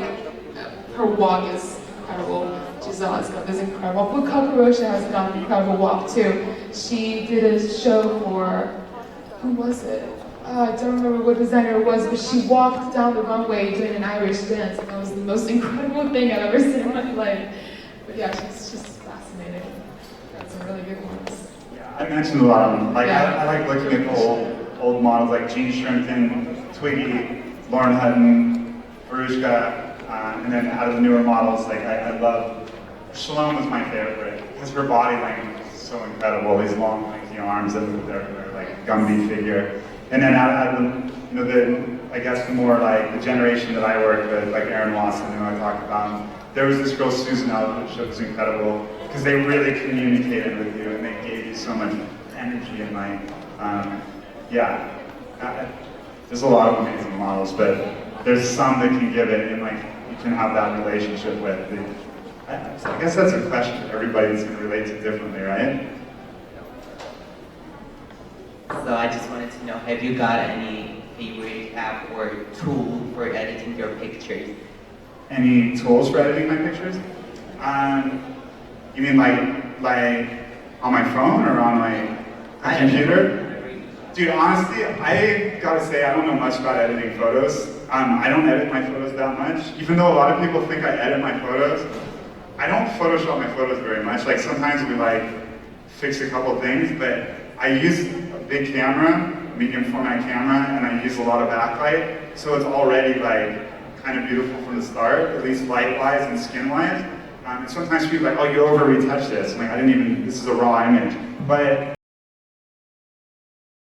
somebody that does all my post work for me, yeah, that's right. I'm lazy. Dude, I can't sit in front of a computer too long, I lose my mind. But I would love to learn how to do post work because I think it's the most complicated life thing, and I think it's the most important. If I could tell you like how many photographers today that are huge photographers that have no idea how to shoot a photo, I can name like half of them. They couldn't shoot a photo to save their life, but they have beautiful retouchers. They come in and they piece all the pieces together from 50 photos and they make one beautiful image, and that's their artwork. And that's cool. That's a different form of photography. I just like taking an image that I think looks good from the start instead of taking a head here, an eye here, a hand here, and a lot of these guys do that. Not my style. So what do you think, what is the best hour to shoot, like for the backlight as you said, and what's the best focal length for the lens? I like, depending on the camera, on a medium format, I like 80mm lens, which is the equivalent of a 50mm on a 35mm camera. Backlight, you can do it before 11 a.m. and you can do it after 2 p.m. In the winter, you can get away with after 1:30. And then late summer, I would say 3 o'clock. And then it gets too low around 6:30, depending where you are in the world. But that's a good question because I have it dialed everywhere, you know, like you have to know that, it's really important. There's one there and one there. Do you want to pass it straight back and then over? So, as we understand, you don't usually shoot in studios? Yeah. So, when you shoot like in houses or some places that there's no good light, what do you do? Like, besides the window and stuff? No, it's a good question. I have a light that I carry with me in a little like case. And it's called a HMI Joker, 800-watt Joker. It's the closest thing to sun I found. It's amazing, and that's what I use. If I can use 2 of them, I love having 2, but if I only have 1, I have 1. Right now I have these little lights called Felix lights. They're not as good, but they're really light, and you can put them in a small case. But I like little HMIs. Yeah. Thank you. There's one here and one there. It's me again. Hi again. By the way, my name is Lily. I'm very happy to meet you. Hi, Lily. And my question is, like, in the 21st century, the best thing about this world is that the people are different. But I'm sure, like, when you're taking pictures or when you plan some shootings, you have a certain quality in people that attracts you. What is that quality? Like, when you see a person, how you understand, oh, she or he is great to shoot? It's in the eyes. I've been asked that before, and I kind of tell the story. I used to hitchhike a lot, okay? And like, when you're hitchhiking, you have about, the car pulls up, the window comes down, and you have about 2 seconds to look in that person's eyes and like, look at them and be like, okay, is this person gonna kill me? Or is this person gonna give me a ride? And literally you have 2 seconds. So you start to learn how to look in people's eyes and decide like, okay, there's good energy or bad energy. And for me, I guess everybody in their life has little qualities or like tools that they use in life, and mine is reading people's energy. So if I look at somebody and I'm like, wow, they're like captivating in the first second, that's what I tell. And I find people like that every day, but it's... Hi, my question is related to both of you. Can you speak Armenian? And if yes, what is the level of your Armenian? Kiç. Bari Luis, Bari Isher, and love. Shabbat, Hamon, Siren. Done. And yes, Rubina speaks amazing Armenian, and I don't know why she's not speaking Armenian, because her Armenian is perfect. And talk in Armenian. Hayır, possible, but how much more? Հայ, Yerevan չեմ քանդարի չեմ ապրել, բայց մամաս սավակ հայերեն խոսացել եմ տունը ու ինչ գիտեմ իրենցից եմ սովորել ու I don't know what the level is, but I definitely cannot say what I just said before in Armenian, but I can get away with it.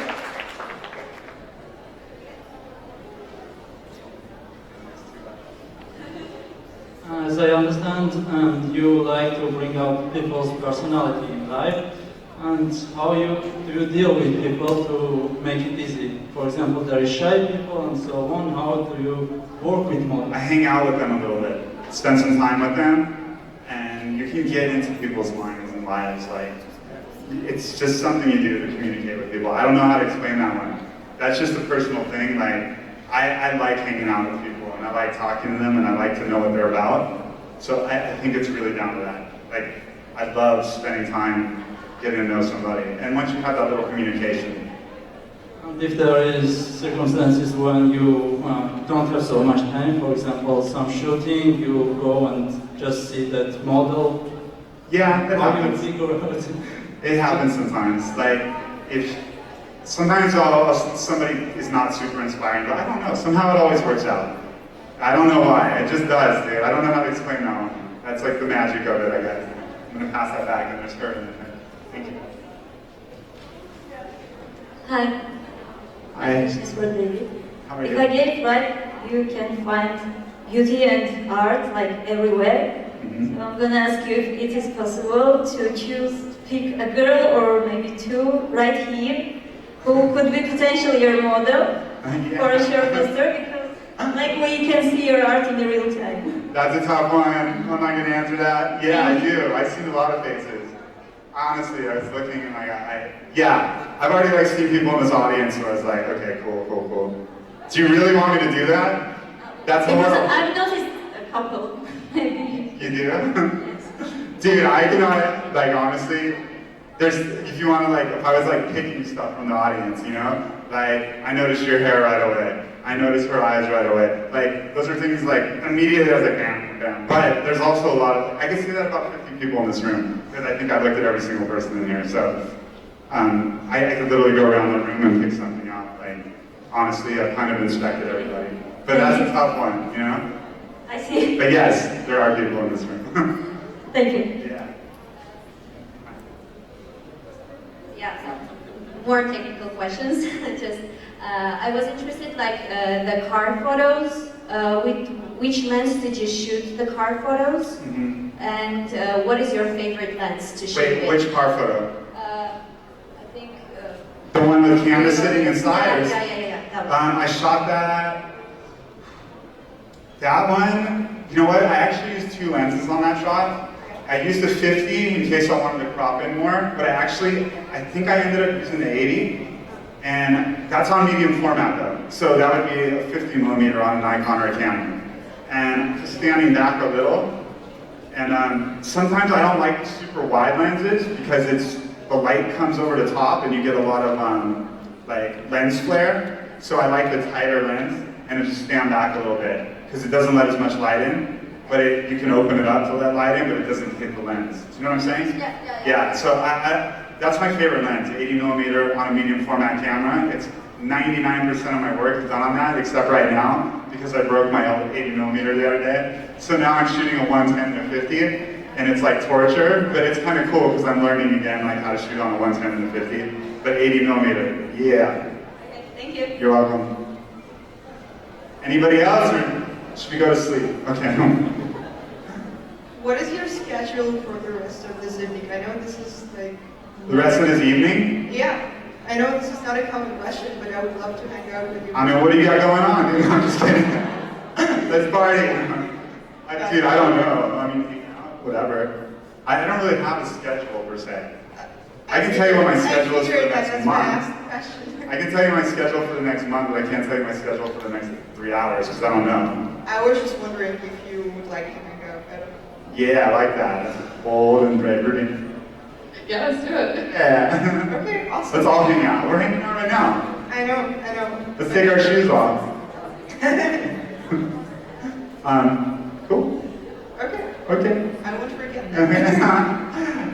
Anybody else before we roll out? Okay, over here in the front. almost. My question for Rubina. What do you think about Armenian designers? You can someday work with them. Actually, I hate to say it, but I'm not so familiar with Armenian designers. But judging by the eye and the talented people there are, and the eye of God, and the incredible artists I've already gotten a chance to see, I wouldn't be surprised they were incredible designs. And of course, I would like to work with them. I mean, that's obvious. Yeah. Thank you. Hello. I want to ask about some situation about our modeling life, because now in general models are the children of some famous artists or singer, or for example the daughter of John Depp. Yes, and all the people say that it's has a bad effect on modeling life. What is your attitude to that? Thank you. Question, because it's really relevant right now. There are a lot of models now that are sons and daughters of famous people, and you know what, I'm cool with that. Like, I love photographing everybody, so I've kind of been photographing people's sons and daughters for a long time, and I love it. But I think from a model's perspective, and I'm not a model, but I talk to models every day, I think it can be very discouraging for kids that came up from nothing, and they're not handed it, and they have to work and work and work to get it. But you know what? Like, if it's the family business, it's the family business. If your dad makes shoes or your mom is a nurse, maybe it's easier to be a nurse than make shoes. So their family's already in the business, so I get it. They're just following in their parents' footsteps, which is not that extraordinary, because I think that's what the majority of people end up doing. But I think it can be discouraging for people because they're handed a lot from the beginning, but I don't think it should be discouraging because it's just, I don't know if it matters that much. You can become as big as them, and people know. People know if you've had plastic surgery, which a lot of these girls have had. People know if you come from billions of dollars, which a lot of these girls do. They have everything handed to them, and they're doing it for fun and attention, but they're still cool, and I still like hanging out with them, and like they're still models, and like, so yeah, I was just pointing out the things that people can be discouraged by. But do I think it's a bad thing? No, I think it's cool, and I think there should be as many different angles and aspects of models as there can be, because it just makes the business more interesting. And also, like, you don't control who you're born, like what family you're born into, you know? So, I don't know, it's kind of an interesting time for models, but I like it. Do you want to answer that, or you want to stay away from that one? Just gonna stay away from that. Anybody else? Or is, dun, dun, dun, dun. Well, I don't know, where's the other microphone? Somebody's take that thing home. Hi Dave. First I want to thank you for the lecture. It was very inspiring to know the story of your life and etc. etc. I wanted to ask a simple question. Do you like reading? If yes, what is your favorite book or the list of the books? I do like reading, although I don't do it very often anymore, but I can give you my favorite books for sure. I like mostly California stuff. I like John Fonte. There's a book called West of Rome, and I really love this book. All of his books, I've read every one of them, and I love them all. I like Steinbeck, because he writes about California too. I'm a big California fan. East of Eden is awesome, and all of his books are dope. Mice and Men, even though it's a really easy read, it's amazing. I like one of Charles Bukowski's books. I'm not a huge Bukowski fan, but I think it's called Love is a Hound from Hell. That's a really good one. And if I had to pick one more book that I liked, no, I don't know, that's all that's on my head right now. But anything by John Fonte. Read John Fonte. The guy's radical.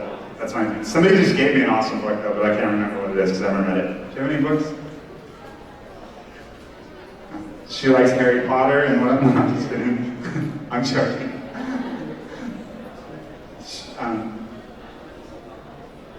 Okay, last question. You want to ask? Let's do these two, last two. Hi, I want to know what you're thinking about having a natural beard. Is it important for you or not? Yes. I don't like a lot of makeup, and I don't like a lot of fakeness, and I like when people just look how they are. I love, love, love natural beauty. Honestly, it's my favorite thing in the world. So a lot of times when I work with people, I'm like very minimal makeup, not crazy hair, not crazy anything. I just want to see what you look like. That's my favorite way to shoot people. So yeah, good question. Unless it's really crazy. There's lipstick all over your face and you know what I mean, like crazy stuff, but yeah. But that's more for fun. And one last question, and then... You said you like reading, and would you like to publish a book? Yes. I published a few photo books, and they all have writing in them, but I would love, that's my goal for my life. I want to write real books, like novels, like proper novels, you know? Oh wait, that wasn't the last question, but yes, that's a good question, because I love publishing stuff. Wait, what's that? That's our Twitter person over here. We have a student in Stepan, I guess, who's been watching and he's been following your career, and he wanted to actually ask, who's your favorite model that you've worked with? Yes. Rubina? But that's an easy answer, so I'm gonna like, let me, no, I can't say there's one favorite, but I can say my few favorites, and I showed their pictures today. Stella Maxwell, Charlotte Free, Shalom Harlow, I didn't show her picture today though. Verushka, this girl named Susan Eldridge, who isn't modeling anymore. And I can name a couple more too. Jessica Miller, and let me think of who my other like super favorites are. That's probably like my top list, but I know there's a lot in there that I really love, but those are like my favorite, like people that I've spent a lot of time photographing. Yeah. Cool, thank you. Thank you everybody for coming. That was really fun. I hope it was interesting. Thanks, Anna. Thank you, Dave. Thank you. Thank you guys. It was a pleasure. Thank you. Now it's time to say goodbye.